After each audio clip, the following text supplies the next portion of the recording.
Hello बच्चों, हम आपके लिए क्या आए हैं नन हिंदी मतलब किसलय। ऐसे ही क्वेश्चन दिखेगा जैसे कि यहाँ पे लिखा हुआ है 100 प्रश्न में से 50 प्रश्न का ही चयन करना है।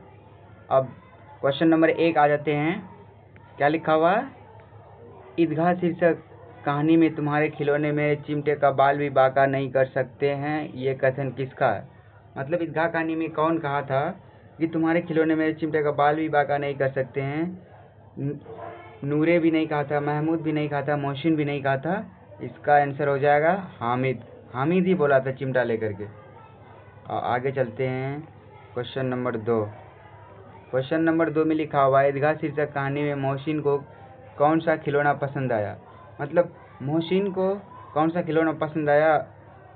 भिश्ती पसंद आया। लेकिन यहाँ पे और एक क्वेश्चन पूछ सकता है, महमूद को कौन सा खिलौना पसंद आया? महमूद को सिपाही पसंद आया था। महमूद को सिपाही और मोहसिन को भिश्ती। ये बात याद रखना क्योंकि ये कंफ्यूज करता है। अगला नंबर चलते हैं।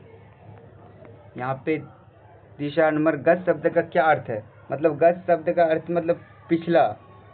इसका व्याकरण से दिया हुआ है, ये सी हो जाएगा। चलते हैं चौथा नंबर पे। मानते जी की है, सुनते हैं सदा सबकी कही, जो मदद करते हैं अपनी इस जगत में आप। ये पंक्ति की शीर्षक कविता की है। ये पंक्ति तो तू जिंदा इसमें नहीं है, पहला इसमें ए में नहीं है, कर्मवीर का भी नहीं है, पीपल का भी नहीं है, बिहारी के दोहे का है। ये पंक्ति दिया हुआ है, आप लोग पढ़िएगा ना, समझ जाइएगा। और चलिए अगला क्वेश्चन चलते हैं। क्वेश्चन नंबर 5 में चलते हैं। बालुइन भगत के घर में कौन रो रही थी? मतलब बालुइन भगत का बेटा मर गया था, तो उसका पतोह रो रही थी। Option number B. आगे चलते हैं छठा नंबर। यहाँ पे छठा नंबर बोल रहा है बालुइन भगत के गांव से गंगा नदी कितनी दूर थी? मतलब कहानी में दिया गया है 30 कोस दूर था।